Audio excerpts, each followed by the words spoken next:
Once upon a time, in a land much like yours and mine, lived a young girl named Ella. She was born in a small house with her mother Lily and her father, a hard-working merchant.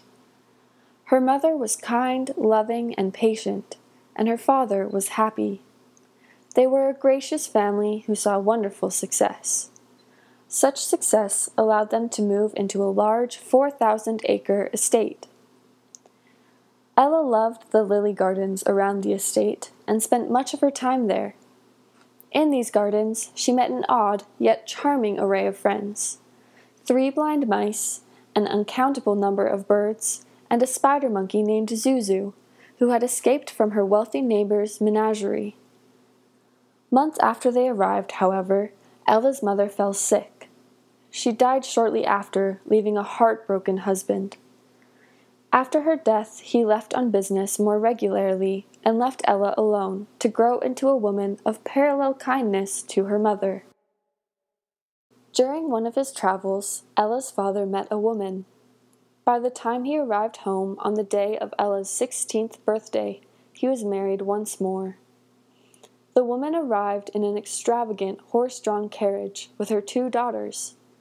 The 3 ladies stepped out head to toe in silk, lace, gems, and fur. Ella smiled and greeted her new stepfamily, but, disregarding her kindness, they huffed and hollered at the coachman. "Goodness me," began the stepmother. "It's like he purposefully drove over all those potholes. And the rocks! My poor dress! Ruined at the seams," screeched the eldest stepsister. "I have bruises all over. And my hair!" whined the youngest. Ella watched wide-eyed as the newcomers spent the next weeks changing everything about the estate.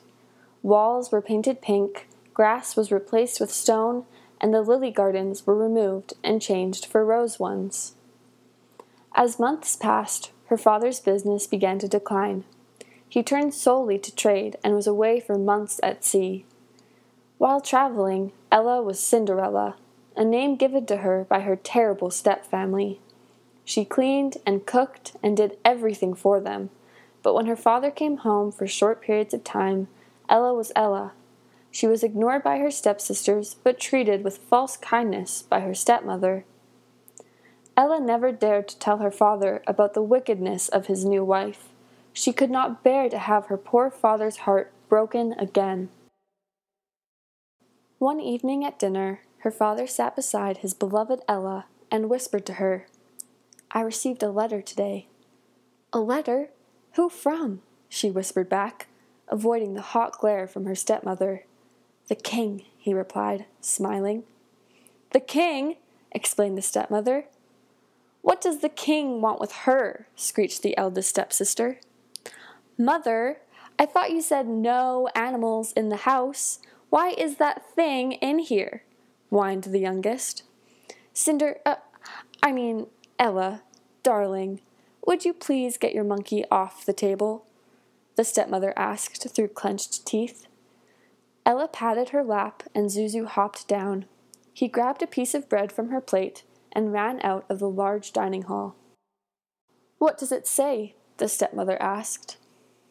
Ella's father reached into his tailcoat, pulled out an engraved letter, and handed it to Ella.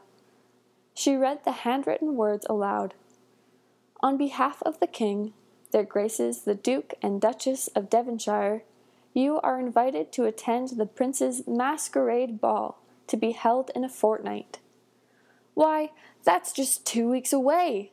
exclaimed the stepmother. 2 weeks!" chimed the stepsisters. For the next 2 weeks, the women scampered around the house in a frenzy. They could not contain their excitement.